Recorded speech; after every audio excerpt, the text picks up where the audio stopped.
শেষ সময়ে জমে উঠেছে হাড়িভাঙ্গা আমের বাজার। রংপুরের মিঠাপুকুর উপজেলার পদাগঞ্জ হাটে প্রতিদিন ভিড় করছেন পাইকাররা। দেশের একমাত্র জিআই ট্যাগপ্রাপ্ত আম হিসেবে হাড়িভাঙ্গার চাহিদা বরাবরই বেশি। তবে চলতি মৌসুমে জুনের প্রচণ্ড গরমে আগেভাগেই পেকে গেছে আম। অন্যদিকে বাগান পরিচর্যায় খরচ বেশি হওয়ায় মৌসুম শেষে লোকসানের শঙ্কা রয়েছে বলে জানান বাগানীরা। বাড়িফোর, আম্রপালি, ব্যানানা ম্যাঙ্গো সবগুলো আসার কারণে একটু দামটা কমছে। এখন তো আর গাছে আম নাই, পাইকে শেষ হয়ে গেছে। এখন বাজার হয়েছে মনে করো 3200 3500, বুঝলেন নাই, তাতে তো পোষাচ্ছে না। এবারে ঔষধপাতি যে আকারে গেছে, হ্যাঁ, যার জন্য এবার পোষাইতেছে না।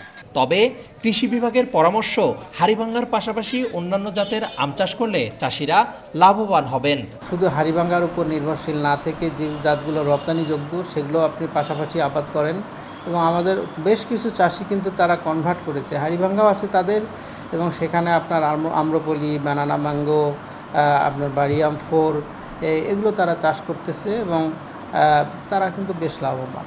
চলতি মৌসুমে রংপুর জেলায় 1915 হেক্টর জমির বাগানে হাড়িভাঙ্গা আমের উৎপাদন হয়েছে প্রায় 30,000 মেট্রিক টন। রিদওয়ান হিমেল, সময় সংবাদ, রংপুর।